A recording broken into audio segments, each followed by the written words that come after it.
Bonjour et bienvenue dans ce webinaire consacré au marketing. Vous savez, en tant que consultant, j'entends souvent la phrase magique « Oh mais ça, c'est encore du marketing ». Parce que beaucoup de personnes pensent que le marketing est manipulateur, le marketing est agressif, le marketing essaye d'influencer le client à acheter ce dont il n'a pas besoin. Je vous propose, pendant quelques minutes, de considérer les vraies valeurs du marketing et de voir comment mettre ça en place dans une entreprise ou pour un projet. Ce que nous allons pouvoir faire, c'est d'abord définir le marketing. Le marketing, qu'est-ce que c'est exactement? Tout le monde connaît le marketing, mais souvent on l'associe à vente, publicité, alors que le marketing est beaucoup plus large, bien entendu, que juste de l'action commerciale. Et puis, nous verrons comment mettre en place une démarche marketing, puisqu'effectivement, c'est une science, et donc il va falloir mettre en place cette démarche, ce process. Et puis, je vous propose une étude de cas avant de terminer par une conclusion. C'est parti pour une petite demi-heure d'un webinaire consacré au marketing. Alors, la définition exacte du marketing. Ben la voilà. Donc je vous l'ai dit, c'est une science. Et cette science consiste à concevoir un produit, mais pas en fonction de l'envie du patron, en fonction des attentes du client, mais surtout des capacités de l'entreprise et de l'environnement extérieur. Et donc, c'est fini le temps où on imaginait un produit, on le fabriquait et on essayait de le fourguer. Ça, oui, ok, on est dans les années 1980, 1900, même avant ça. Aujourd'hui, le consommateur devient un consomme-acteur et on dit qu'il vote avec son caddie. Et donc, effectivement, si votre produit ne convient plus ou pas au client et à ses attentes, à ses besoins actuels, il n'achètera pas, il achètera la concurrence. La concurrence est de plus en plus féroce et effectivement, il faut qu'une entreprise, on le verra tout à l'heure, puisse se positionner, se différencier et le positionnement marketing va faire en sorte de répondre aux attentes du client. Mais ce n'est pas tout. On arrête de faire un focus produit, je vous l'ai dit, on fait un focus client, mais ça affecte toutes les personnes présentes dans l'entreprise. Quel que soit le département dans lequel la personne travaille, ce département va être affecté, puisque que soit la production, que soit la finance, que soit la logistique, que soit la RH, que soit la vente, tous les départements n'ont plus qu'un objectif, la satisfaction du client. On dit souvent le client est roi. Et vous savez, le client est roi, moi je l'écris ROI, Return on Investment. Ça veut dire que la satisfaction du client amène un retour sur investissement. Et ça, je vous le garantis. Et le marketing est participatif et social. C'est fini d'avoir des départements marketing avec juste une petite équipe qui va réfléchir aux produits. Il faut absolument ouvrir à un maximum de personnes, que ce soit les clients à travers des sondages, que ce soit les autres départements pour savoir ce qu'ils proposent, ce qu'ils savent, ce qu'ils ne savent pas faire, que ce soit par rapport aux livreurs, que ce soit par rapport à tout ce qui est logistique aussi, que ce soit par rapport à tout ce qui est innovation, et donc les influenceurs peuvent aussi être intégrés dans votre réflexion marketing, dans votre stratégie marketing. Donc ça, ce sont les définitions. Passons maintenant à la démarche marketing. La démarche marketing, c'est une étape, c'est un process en 4 étapes. La première étape, c'est la connaissance du marché. Vous savez, beaucoup trop de patrons ont l'intuition pensent que moi ce que je désire, c'est qu'on ait une certitude. Qu'est-ce qui se passe en dehors des murs de l'entreprise? Le monde bouge vite et aujourd'hui une entreprise se doit d'être agile. Et une entreprise agile, ça va être une entreprise qui va, dans un environnement incertain, pouvoir réagir très très rapidement. Mais il faut observer cet environnement incertain ou cet environnement changeant. Darwin le disait, les espèces qui vont survivre, les espèces qui vont perdurer, c'est ni les plus fortes, ni les plus intelligentes. C'est celles qui vont s'adapter le mieux au changement de leur environnement. Changeons espèce par entreprise, et c'est exactement la même chose. L'entreprise de demain est une entreprise hyper flexible, hyper rapide, et qui va pouvoir s'adapter par rapport à cet environnement changeant. Une fois qu'on a cette connaissance de marché, Et j'y reviendrai, hein, on va voir un petit peu comment faire plus précisément. Une fois qu'on a cette connaissance de marché, mais il faut établir un diagnostic, faire une photo de l'entreprise. Aujourd'hui, comment se comporte mon entreprise par rapport aux concurrents, par rapport au marché dans sa globalité. Cette photo, il va falloir, effectivement, elle est souvent un peu floue, et il va falloir la travailler, utiliser un logiciel peut-être de retouche d'image, mais la travailler pour améliorer chaque point de la photo, chaque point flou, chaque point qui peut être amélioré. L'entreprise, c'est pareil. Qu'est-ce qui va être mis en place, devoir être mis en place pour pouvoir en faire une entreprise performante? Mais ça fera partie de la troisième étape de la démarche marketing, c'est prendre des décisions, ce qu'on appelle la stratégie marketing. Donc la stratégie, c'est la prise de décision pour pouvoir dire, OK, j'ai un diagnostic, donc j'ai effectivement quelque chose qui est bon, mais qui peut être amélioré. Qu'est-ce que je vais mettre en place pour développer effectivement des actions qui vont être mises dans chaque département pour pouvoir améliorer le produit et la satisfaction du client. Et ça fait partie de la quatrième étape de la démarche, la mise en place d'actions, un plan d'action marketing qu'on va développer ultérieurement dans ce webinaire. Revenons au premier point et approfondissons ce premier point. C'est essentiel aujourd'hui qu'une entreprise puisse observer, analyser. Et beaucoup de patrons, beaucoup d'entrepreneurs disent « j'ai pas le temps » ou « ouais, mais on verra bien plus tard ». Non, comme vous le voyez, c'est la première étape de la démarche. Et donc, l'étude de marché peut se faire de deux manières. La première manière, ce qu'on appelle la desk, c'est d'analyser la documentation existante. Donc, quelles sont les sources d'informations qui peuvent m'aider aujourd'hui? Les sources d'informations, avec le web et avec Internet, il en existe une multitude. Vérifions maintenant que l'information est juste. Parce que si demain j'ai envie de mettre sur Internet que la vache, initialement, a 5 pattes et pas 4, mais que c'est une transformation génétique qui a fait que, et que vous basez toute votre stratégie là-dessus, vous risquez de passer à côté sans doute de la performance. Donc, allez chercher de l'information, il existe des sites web, Scoopit, Twitter, Google bien entendu, Bing, etc., qui vont pouvoir vous aider à avoir de l'information par rapport à votre secteur d'activité. Allez voir les sites internet de vos concurrents. Allez voir des rapports qui existent ou des articles faits dans la presse spécialisée. Documentez-vous. Mais ça prend beaucoup de temps, oui. Ça prend beaucoup de temps, la mise en place de ce process de veille. Parce qu'il faut automatiser tout ça. Vous devez absolument avoir un process automatique qui va faire que vous déterminez quelles sont les sources fiables, les sources utiles, et vous allez les mettre dans un dossier. Il existe pas mal de logiciels qui permettent ça, de créer des flux, en fait, pour emmener vers un dossier. Et une fois tous les 15 jours, une fois par mois, vous allez ouvrir votre dossier en disant « Qu'est-ce qu'il y a de nouveau dans mon environnement extérieur? Qu'est-ce qu'il y a de nouveau chez mes concurrents, chez mes clients? Quelle est la technologie qui existe? Ou quelles sont les lois qui ont changé ?» Il y a une directive européenne qui est d'application le 26 mai 2018, donc le GDPR, qui oblige les entreprises qui ont comme clients des citoyens européens à mettre en place énormément de pratiques de protection des données personnelles. Les entreprises qui passent à côté de ça, quelle que soit leur taille, ça peut être le coiffeur qui a une carte de fidélité avec des informations sur ses clients, telles que les produits utilisés, telles que l'adresse mail, telles que sais-je, des informations personnelles. Il doit protéger ces informations. Et donc, cette loi, cette directive européenne, doit être connue. Et ça doit faire partie de votre veille. C'est comme la nouvelle technologie des drones.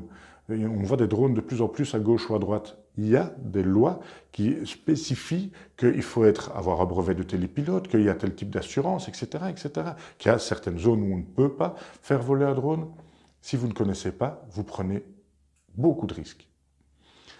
Deuxième élément, c'est l'enquête sur le terrain, le sondage sur le terrain, la field research. Alors, ça peut se faire sous forme de sondage, de questionnaire. Vous avez tous déjà été interviewés par des enquêteurs en rue, ou vous avez tous déjà reçu des questionnaires web, du Kawi, ce qu'on appelle donc une collecte de données par le web. Donc, c'est des choses qui existent. Alors, certaines personnes me disent « Oui, mais personne ne prend le temps de répondre à ces questionnaires. » Si, bien entendu.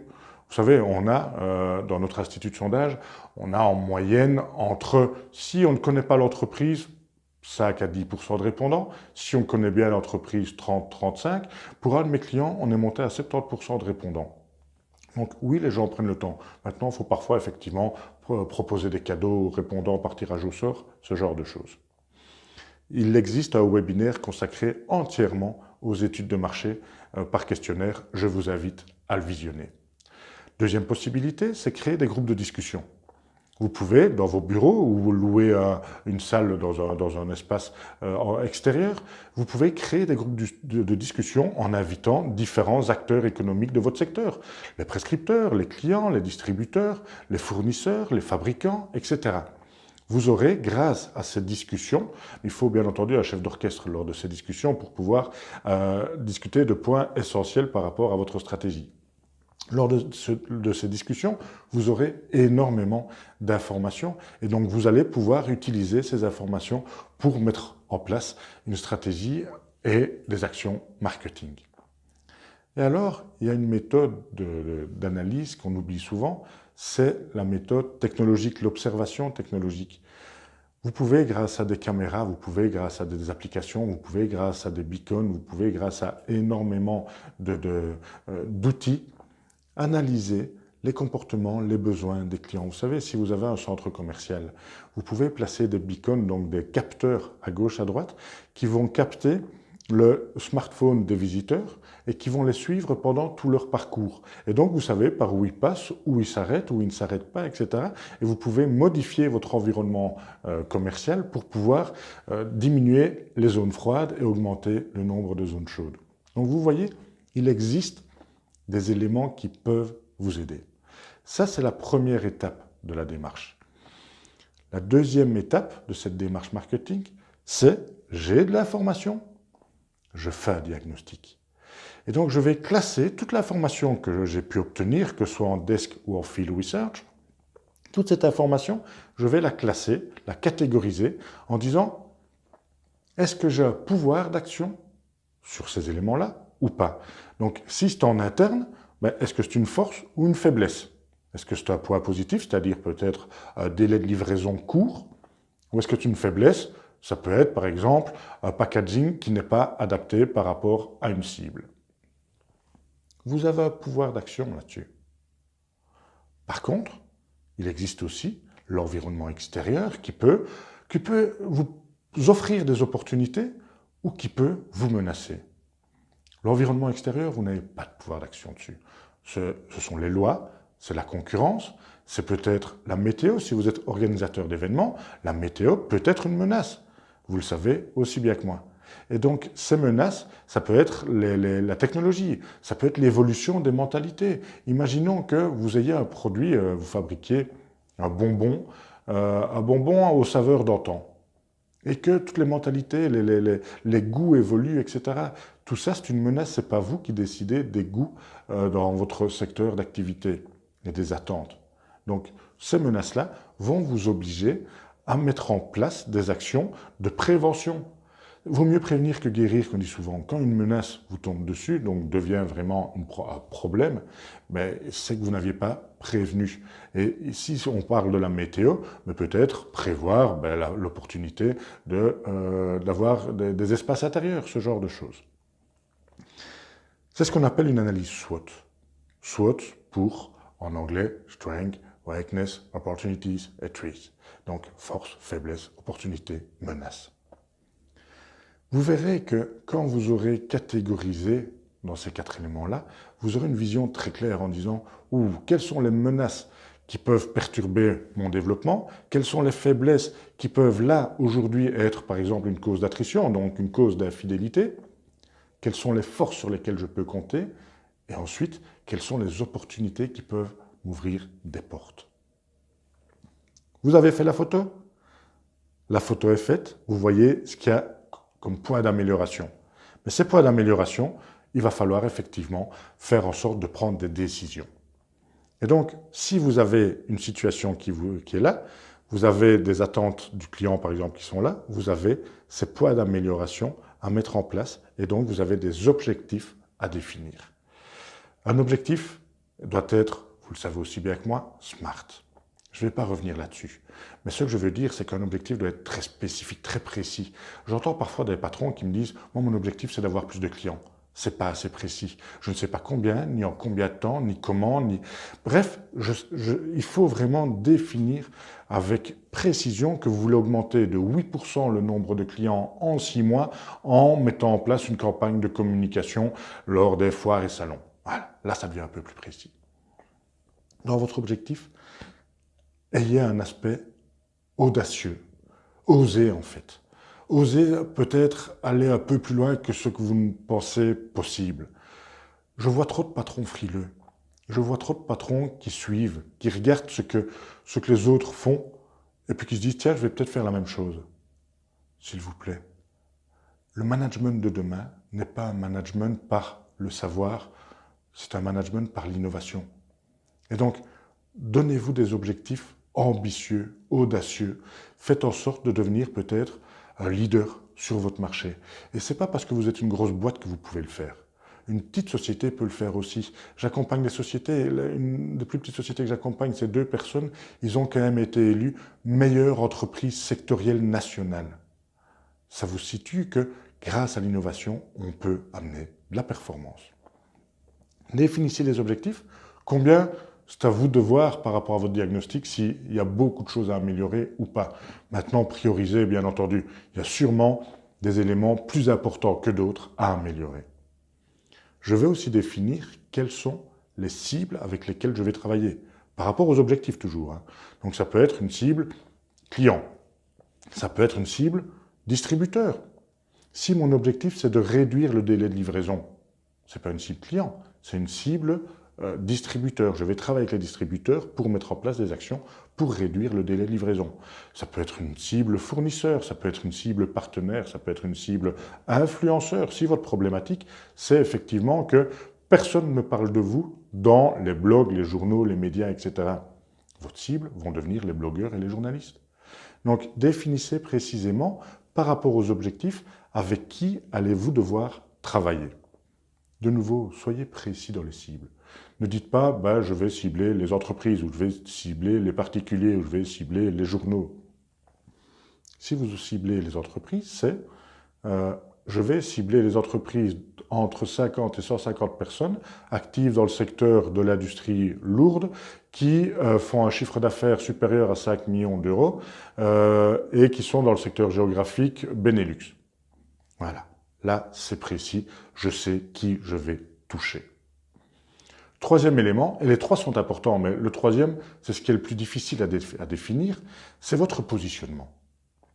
En quoi êtes-vous unique? Mais c'est bien d'être unique, mais en quoi apportez-vous une solution répondant aux attentes des clients?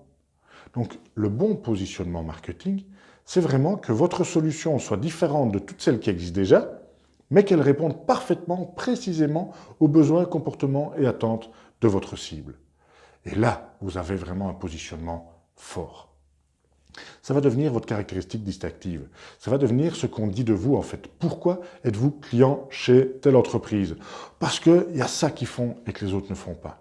Ça peut être un service à la clientèle, ça peut être une qualité de produit, ça peut être un packaging différent, ça peut être une caractéristique du produit qui est différente. Je pense par exemple au sucre Tirlemont en Belgique qui avait mis une rainure il y a longtemps. Seuls les moins de 20 ans ne peuvent pas connaître. Mais il y a vraiment longtemps, mais ils avaient mis une rainure pour qu'on puisse casser le sucre plus facilement. C'est une caractéristique distinctive par rapport à tous les concurrents. Donc, dans ma stratégie, je définis où est-ce que je veux arriver, je définis avec qui je vais y aller et je définis comment je vais y arriver. Une fois que j'ai défini tout ça, je vais mettre en place des actions, puisque là, j'ai ma stratégie, donc il va falloir derrière mettre des actions. On va mettre des actions par rapport à quoi? Par rapport au concept en lui-même. Alors le concept reprend le produit, reprend le packaging, reprend le nom, la marque, l'image de marque aussi, le service associé. Si je prends par exemple une pompe à essence, c'est très difficile de changer le produit en lui-même. L'essence ou le diesel, c'est assez difficile. Maintenant, ils ont tous autour de la pompe à essence un petit shop, ils ont tous un car wash, etc. C'est le service qui peut faire la différence. Revenir avec un pompiste qui va faire le plein, par exemple, comme ça existe dans certaines régions, dans certains pays. Ou bien vous offrir 3 semaines de dépannage auto si vous faites le plein dans cette station-service-là.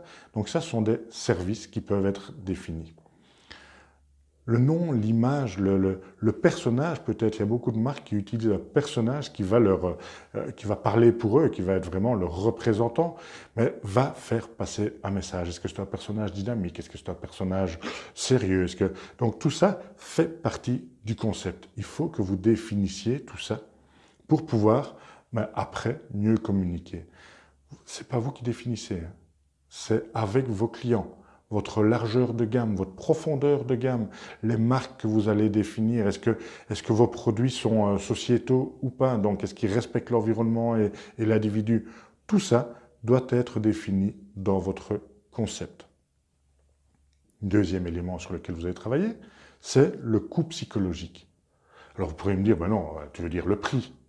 Vous savez, le prix est tellement élastique, dépend tellement de la cible, dépend tellement d'un moment que je préfère parler vraiment de coût psychologiquement acceptable pour votre cible. La même personne à 2 moments différents, avec le même produit, peut avoir 2 coûts différents. Imaginons que j'aille me promener en ville et que j'ai soif. Qu'est-ce que je fais? Je m'arrête à une terrasse, je prends un coca, je suis prêt à payer peut-être jusqu'à 5 €. Je vais faire un trekking pendant 2 semaines dans le désert. J'ai que de l'eau chaude à boire. Je mange plat de sable. J'ai soif depuis longtemps. J'arrive à l'hôtel. Avant même d'aller prendre une douche, je vais aller au bar et je vais voir cette boisson-là, toute fraîche, qui m'attend. Je suis prêt à mettre 10, 15, 20 € pour pouvoir me procurer cette boisson, suivant le moment, suivant mon besoin. Le coût psychologique peut être différent pour le même produit. Et donc, le prix va être différent également. Je peux vendre un produit à 2 prix. Oui, bien entendu. Il ne faut pas que ce soit comparable. Mais je peux le faire. Si j'ai un produit de marque, j'enlève la marque, j'ai un deuxième produit. Peut-être avec un autre packaging, un autre nom, une autre étiquette. Mais je vais pouvoir effectivement me positionner avec 2 coûts peut-être ou 2 cibles différentes. Si je vends du vin, je vais avoir une cible restaurateur, une cible distributeur grossiste, une cible particulier. Je peux avoir différents prix différents. Mais il ne faut pas que ce soit comparable. Peut-être avoir une étiquette pour les restaurants différente de l'étiquette qu'on va proposer dans la grande distribution. Troisième élément, les channels. Donc tous les points de contact entre l'entreprise et le client en termes de recherche d'informations, en termes de vente, en termes de réservation, en termes de service après-vente. Bref, comment le consommateur peut réserver son produit, peut acheter son produit, peut être livré ou peut venir chercher son produit et peut le ramener chez vous ou vous allez le chercher chez lui s'il est défectueux. Tous ces channels, ces points de contact doivent être bien identifiés. Surtout aujourd'hui, on est dans un monde digital. Donc ce monde digital, physique et digital, fait que le consommateur, qu'il soit un particulier ou qu'il soit une entreprise, va passer d'un monde à l'autre et d'un canal à l'autre. C'est ce qu'on appelle aussi le cross-canal. Donc je vais peut-être réserver un produit sur Internet, venir pour le toucher, pour voir votre argumentaire en showroom, en magasin, et puis alors le payer sur place, me faire livrer chez moi, ou bien je viens en magasin et je retourne avec, ou bien je le réserve et je le paye en ligne et je le fais livrer directement chez moi. Bref, il existe énormément de channels, de points de contact, de points entre l'entreprise et le client. À vous de définir tous ces parcours. À vous de définir avec vos équipes, avec vos partenaires, tiens, quels sont les différents parcours par lesquels pourrait passer mon client dans son acte d'achat. Et c'est là que vous allez pouvoir vous positionner avec votre offre commerciale en disant, voilà, on peut me trouver là, on peut acheter comme ça, on peut réserver là, etc. Avoir par exemple un agenda partagé si vous êtes garagiste pour qu'on puisse prendre rendez-vous directement pour l'entretien de la voiture sur votre site internet. Ça, c'est un channel qu'on va pouvoir mettre en place. Dernier élément sur lequel on peut travailler, ça va être la communication. bien faire et le faire savoir. Le marketing, c'est ici maintenant qu'on va communiquer notre art. Parce que le marketing est une science, mais le marketing est un art aussi. Et donc, je vais communiquer pour pouvoir faire en sorte de séduire mon public. Attention, je vous parlais d'objectifs tout à l'heure. Je vois trop de patrons qui disent « moi, je communique pour vendre ». Oui, mais il ne faut pas mettre la charrue avant les bœufs. D'abord, il faut communiquer avec un objectif de notoriété. Je veux me faire connaître. Et puis, il faut communiquer avec un objectif de séduction. Je veux qu'on apprécie mon produit. Je veux être crédible. Je veux qu'on ait confiance en moi. Je vais communiquer pour vendre. Oui, donc là, on a un objectif effectivement comportemental. Et enfin, je vais communiquer pour fidéliser. Ben oui, on oublie trop souvent ça. Nos clients, quand ils sont clients, ben on les oublie, on se dit sans doute qu'ils resteront clients à vie. Vos clients restent les prospects de vos concurrents. Et vu qu'on est dans un monde où il y a une infobésité, une information permanente très très importante, il sera touché par l'information de vos concurrents. Donc faites en sorte que vous continuez à intégrer votre client dans votre univers en communiquant, en envoyant des newsletters, etc. Mais donc vous voyez qu'il y a 4 objectifs: cognitif, affectif, comportemental et fidélisant. Les outils que vous allez utiliser vont être différents. Je ne vais pas utiliser un toute boîte pour faire acheter, je vais utiliser un toute boîte pour me faire connaître. Je ne vais pas mettre en place un blog avec des articles sur le blog, etc. pour fidéliser. Non, là c'est pour crédibiliser. C'est pour qu'on ait confiance en moi, c'est pour avoir une image d'être sérieux, d'être professionnel. Donc vous voyez que on ne peut pas tout mélanger. Un plan de communication, c'est quel est mon objectif, quelle est ma cible, quel est le média que je vais utiliser, et puis, le plus important, quel est l'argumentaire ciblé. Et tantôt, je vous parlais de positionnement en termes de stratégie quand vous preniez des décisions. Votre positionnement marketing, donc ce qui vous différencie, c'est ça qui doit devenir votre argumentaire. C'est pas dire à quelqu'un qui recherche une qualité, je ne vais pas lui dire j'ai un délai de livraison court. Lui, ce qu'il veut, c'est la qualité. Je vais lui dire je suis le meilleur sur le marché en termes de qualité. Et donc, je dois avoir un argumentaire hyper ciblé. Si vous avez 8, 9, 10 cibles différentes identifiées, vous aurez 8, 9, 10 argumentaires à définir. Je vous l'ai dit, le marketing est un process, le marketing est une science, le marketing est un art. Et la difficulté, c'est de trouver l'équilibre entre cet art et entre ce côté scientifique. Il y en a qui l'ont fait et qui l'ont bien fait. Et j'aimerais qu'on parle 2 minutes d'une entreprise française que j'estime beaucoup, même si je ne connais pas les fondateurs, Michel et Augustin, j'estime beaucoup leur plan d'action marketing et j'aime beaucoup la manière dont ils mettent en place tout ça. Ils ont toujours refusé de travailler avec une agence de marketing. Ils ont toujours voulu développer ça en interne. Et ils sont très créatifs par rapport à ça. C'est pas des gros budgets, c'est une PME, c'est une petite entreprise française. Ils n'ont pas des gros budgets, mais ils ont beaucoup d'idées. Et ils mettent en place, allez voir leur site internet, autant de la vidéo, autant qu'ils engagent leur personnel, parce qu'on a parlé du concept, du coût, on a parlé des channels, on a parlé de la communication, mais le personnel, la motivation du personnel, l'esprit d'entreprise, c'est important aussi. Et donc avoir du personnel ambassadeur, avoir du personnel qui va aller dire à l'extérieur, oui, achetez Michel et Augustin parce que c'est des produits géniaux, venez travailler chez Michel et Augustin parce que c'est une ambiance géniale. Bref, des gens qui se donnent à 300%, que ce soit les fondateurs, que ce soit les équipes, ça c'est vraiment quelque chose que j'apprécie et que j'ai envie de mettre à l'honneur dans ce webinaire. Je vous invite vraiment à aller voir leur site internet. Non seulement les produits sont bons, et ils organisent les jeudis de la bananerie, si mes souvenirs sont bons. Donc les jeudis, de temps en temps, ils invitent dans leur bureau qu'ils appellent la bananerie, tous des clients à venir déguster des produits pour pouvoir voir quel est le goût qu'ils préfèrent. Et c'est le client qui décide. Souvent, ils mettent plusieurs packaging pour des nouveaux produits sur Facebook en disant « Votez pour celui que vous préférez ». C'est comme ça que vous arriverez effectivement à définir une offre qui soit hyper appréciée par vos clients. En conclusion, je vous propose de continuer à apprendre. Vous savez, que ce soit ce webinaire-ci sur le marketing ou tous les autres qui sont sur la plateforme, mais il faut que vous ayez vraiment envie de vous remettre en question en permanence. Un professionnel n'est pas quelqu'un qui est assis sur sa chaise et qui fait les mêmes gestes en permanence. Le monde bouge vite.